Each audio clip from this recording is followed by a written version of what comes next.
It's a well-established reality that in the UK, girls on average perform higher than boys do. They outperform boys across all stages of education. However, as I'm going to show you in this video, this is not a uniform reality. And actually what you find is that there's a very clear separation when it comes to the types of subjects that boys and girls do, first of all, and the performance in those kinds of subjects. So very broadly, the TLDR of this video is that boys appear to gravitate more towards mathematics and STEM, and they appear to outperform girls in those subjects, whereas girls appear to gravitate more towards reading, writing, English, and social sciences, and they seem to outperform boys in those subjects. So let's dig into this in this video. Make sure you like, make sure you've subscribed if you haven't already done so, and let's dig into another data-driven analysis of life from a Black British perspective. Now, the first data point we're going to look at comes from an organisation called the Education Policy Institute. So let's look at this. Just to talk through this chart here gives you, this chart here gives you 3 data points. You've got the early years and foundational stage. That's when you're starting school at age 5. Then you've got key stage 2, which is at age 11, I believe. And then you've got key stage 4, which is age 15 or 16, basically at the end of school. So you've got the beginning of your formal education, the middle of your formal education, and the end of your compulsory formal education. The light blue line, first of all, that's the start of education. And you see there that currently, in 2022, the gap between boys and girls was 3.2 months. On average, so it might not apply to you or your children, on average, girls were found to be 3.2 months ahead of boys in that early years foundational stage. The gap reduces somewhat by age 11. So by age 11, the gap was 2 months. But then you see the gap really widens by the end of formal education. By the age of 15, 16, girls were on average 5 months ahead of boys. And again, think about that. If you're 5 months behind at exam time in June, July of that year, you're going to be a lot less prepared to do your exams. And that's, this basically is another way of looking at the fact that girls outperform boys in formal education. Now, what's interesting though is that if we start to break this down, and of course I'll give the links to all of these studies on my Substack. So go to eliwananda.substack.com and you can receive all the links and some additional analysis as well sometimes I don't include everything that I've researched in my videos, and I'll put additional tidbits into it for subscribers. So go over to the Substack and subscribe. This report is really good because it breaks it down by different subject areas. And so it gives us an opportunity to drill into this in more detail to see, well, are there differences? And as I've said already, there are differences. So first of all, this again is looking at age 5, EYFS, and you can see it very clearly there. There are a cluster of subjects where girls are further ahead than in other subjects. So those topics are particularly physical development. That's an interesting one. Physical development, girls were on average 2.8 months ahead of boys. That's lower than it was in 2013. It was 3.5 months. And then personal, social and emotional, literacy and communication. Girls are about 2 months ahead of boys, between 2 and 3 months ahead of boys in all of those categories. But when you look at mathematics, you see that girls, the gap is 1.2 months. Much smaller than the gaps with the other topics. And actually that gap is actually lower than it has been it's getting lower. So at one point it was more like 2 months. Girls were 2 months ahead of boys. But now it's dropped right down to 1.2 months ahead of boys in mathematics. And we see this same dynamic in each of the further stages as well, particularly at age 11. Look at this. This just has 2 subjects, reading and mathematics. You see that with reading, the gap between boys and girls has shot right up to 5.5 months in 2022. So girls are about half a year ahead on average, not every single girl, not every single boy, all right? But on average, girls are, nearly half a year ahead of boys in reading. But in mathematics, you find that boys, you see that -2, that means that the girls are actually -2 months ahead of boys. In other words, boys are 2 months ahead of girls by that point in their education on average in mathematics.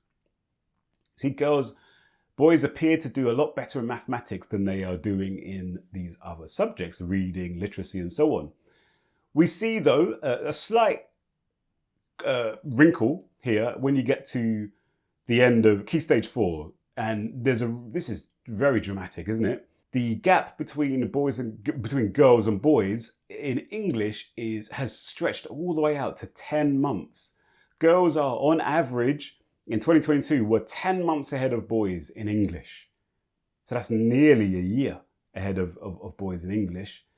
And that used to be higher as well. Back in 2017, that was all the way up at nearly 13 months ahead, more than a year. But in mathematics, they're about the same. So basically, girls and boys are essentially at the same developmental stage when it comes to mathematics by age 15 and 16. I'm going to look at another data point now. This is a study. This is a paper that's come from the Department of Education, released just last month, March 2025, and it's called Trends in International Mathematics and Science Study, also called TIMSS, 2023, National Report for England, Volume 2. And this is produced in conjunction with the University College London, UCL. This data set looks at just performance. So it's not looking at how many months ahead pupils of one gender are compared to another pupils of another gender. It's looking at performance. And let's read this. It says, does performance over time differ by gender? And this is looking at mathematics and science specifically. And it says, as figure 7 and table 7 below show, since 2007, the differences between average mathematics scores for Year 5 boys and girls in England have increased with each successive TIMSS or TIMS cycle.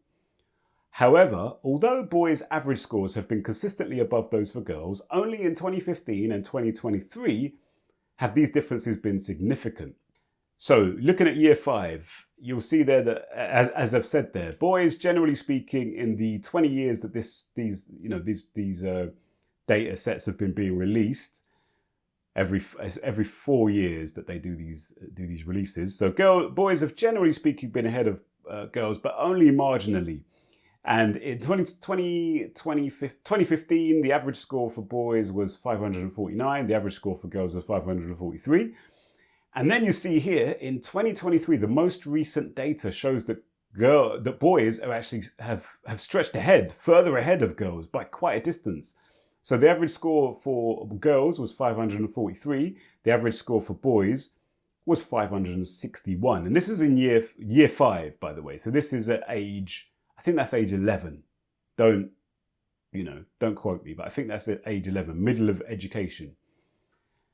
And then looking at the same data for year 9, what's year 9? That's age 14, I think.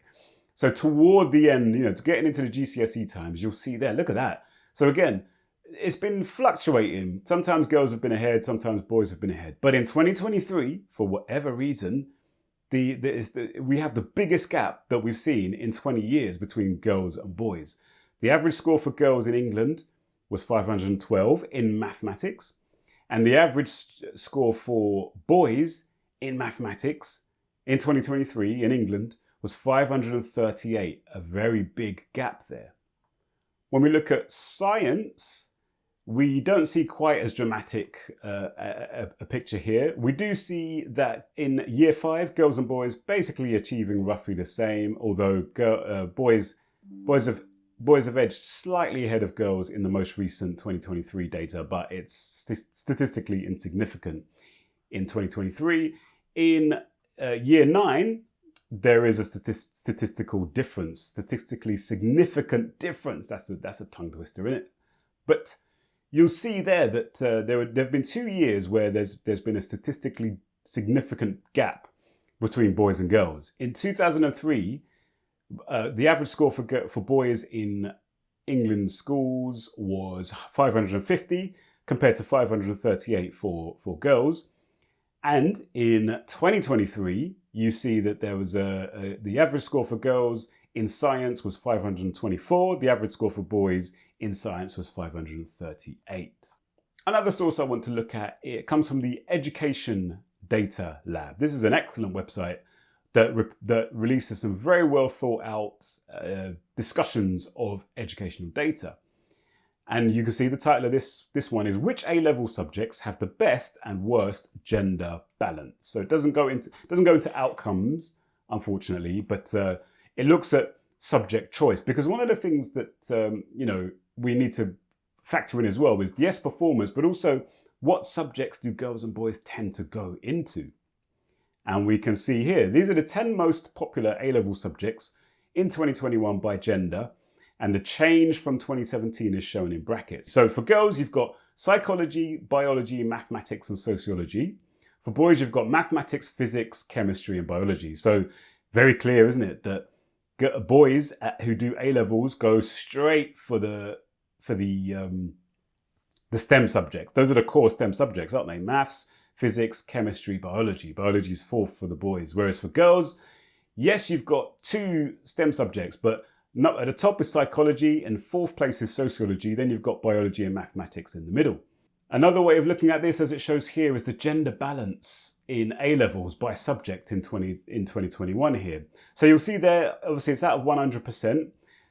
The overall gender balance in A-levels is 56%. So 56% of A-level students are girls, are female, and 44% thus of A-level students are male. So if you were going to have if boys and girls were going to choose these topics in exact equity, if that's the right term, you would see that dotted line there would be where you would see the green and the pink, and very very modern of them to not have the girls in pink, but to have the boys in pink. Right on, fight the power, and all that stuff. But look at this. The subjects there with the biggest preponderance of male students: computer science, physics, other sciences, further mathematics, design and technology, economics, mathematics, business studies, physical education. You could say music as well, and what's that? Political studies. So those are the male-dominated subjects, and then the female-dominated topics. Performing and expressive arts, I mean, what's that? 90% are female. But then you've got a cluster of subjects there: English literature, sociology, English language and literature, art and design, psychology, religious studies, English language, drama, French, Spanish, law. All these topics are heavily dominated by females, by girls. And of course, the conversation is, well, why is this? And you have to start thinking about the nature versus nurture conversation, because obviously we've got a very, our sociology climate is very much dominated by the view that gender is a social construct, which it obviously is. Sex isn't so much, but gender is. And so any differences in outcomes that, by sex must be the result of social, conditioning and all that sort of stuff, which, so they'll look at this and say, usually what happens is that they'll look at the STEM subjects, and then there'll be an argument that will be put together to say, well, STEM subjects are the ones that lead to better jobs or better paying jobs and all this sort of stuff. And so the fact that not many girls go into some of these topics must be because of the patriarchy, and it's because girls are being put off from it because X, Y, Z. There's 100% a lot of truth in that. When I see the toys that girls have got on offer in the supermarkets and the shops, it's all dollies and this, that, and the other. And then I see the stuff that the boys have got in the shops. The toys that the boys have got is Legos, Mechanos back in the day. I don't know if they still even have those anymore. Building Duplo bricks, building train sets, action figures, all that sort of stuff. It's I said in the comment to on my previous video, the gender stereotyping is almost comical if it didn't have, such real life impacts. Like, I think we try far too hard as a society to, frankly, imprison males and females in certain boxes. And like I've said as well, the impacts that it has on girls are very, very obvious. In the West, this is, as evidenced by the fact that it was only 50 years ago or 50-something years ago that women were allowed to have bloody bank accounts. What kind of foolishness is that? Britain and the West in particular has got a terrible history when it comes to the treatment of females. But maybe they're also actually exercising their preferences, which might be actually their preferences. I don't think it's fair. I don't think it's accurate. I don't think it's intellectually honest to just say that any female who doesn't do a STEM subject has been conditioned by patriarchy, and otherwise they would do the STEM subject. The other point the really important point is that you very rarely will hear people say something like this. Oh, look at this. Only 20% of A-level students in English literature are male. So this is a problem. Males are being put off from going into English literature, and we need to do something about it. The government needs to do. You very rarely hear that sort of argument, do you? Actually. And I'm not trying to jump into some stupid gender warfare nonsense, but we just need to be cognizant of these kind of double standards, these subtle double standards that we have when it comes to sex differences in things like education, So it could be, I'm just going to suggest this as carefully as I can. It's a speculation.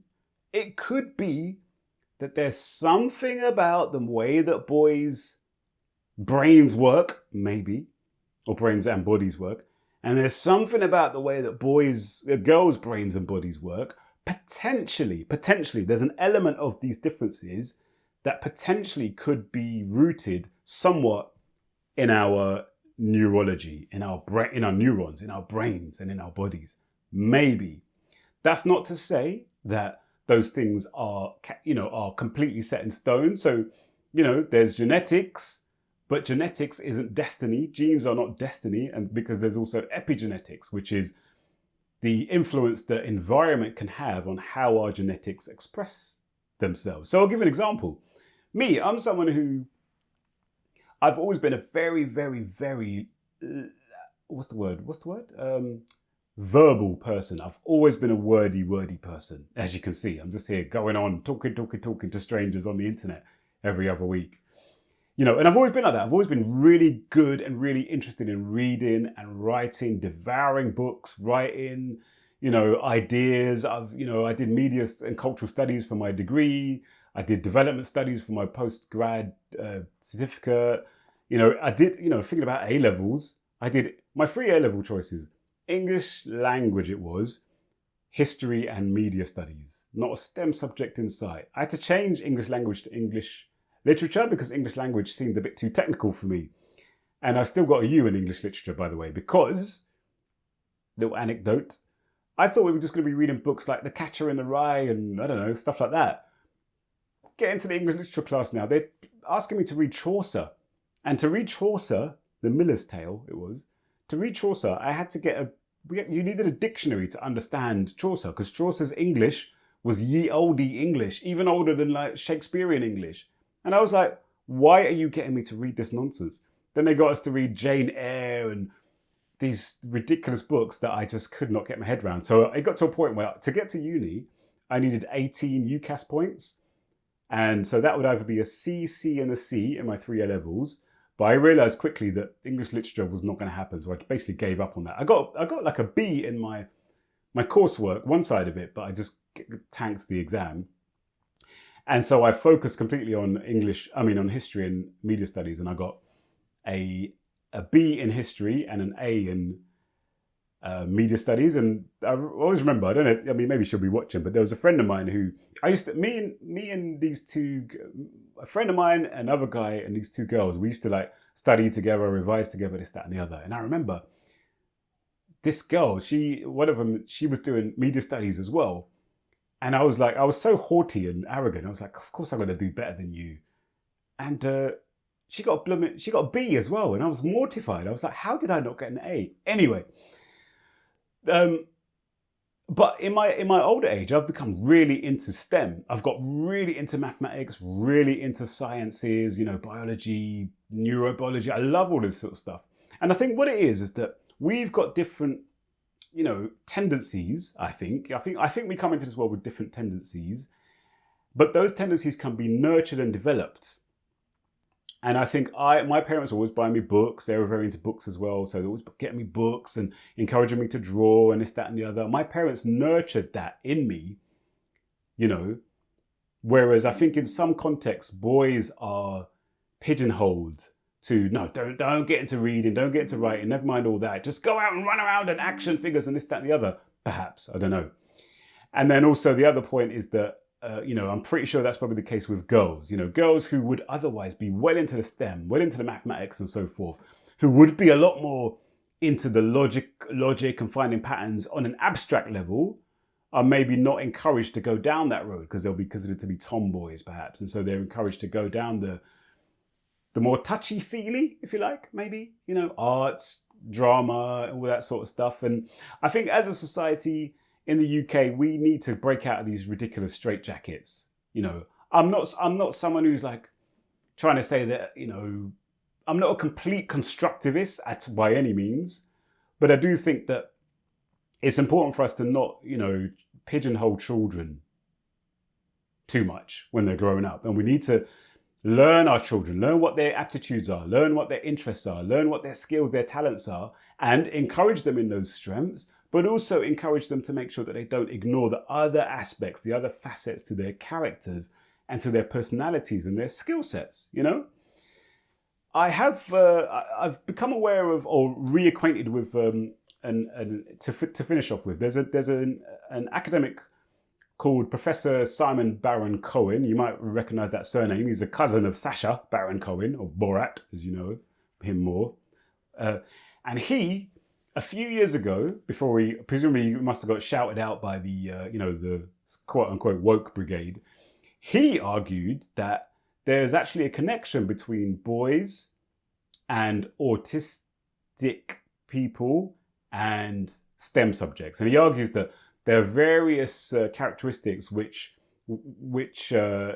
see boys more likely to be falling into or being in the sort of the sphere of children and adults who are into the STEM subjects, and also they're also more likely to be in that autistic kind of categorization than girls are, and girls are less likely to be in those kind of categories. And he argues that some of this stuff kind of does go back to our neurobiology, if you like.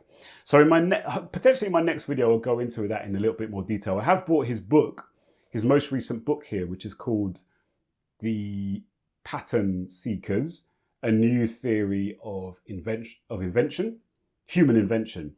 And I started reading this, part of it had me in tears, actually, because it's basically like a celebration of autism, people with autism, and really encouraging us to understand and recognize that autism is not something wrong with a person. Autism is a person is different.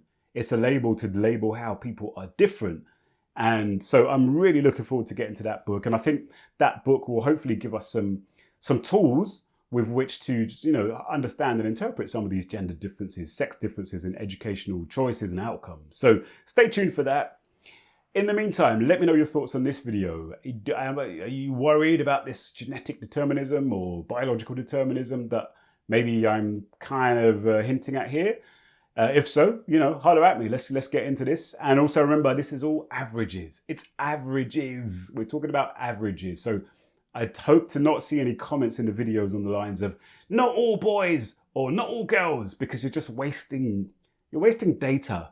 Your text that you're going to type in there is just going to have to be stored in Google servers in Palo Alto or wherever. And those things cost, electricity and energy to store. So don't waste energy with comments like that. There's no point. All right. Take good care of yourselves. Check out the Substack, le1and.substack.com. And I will see you soon. Peace.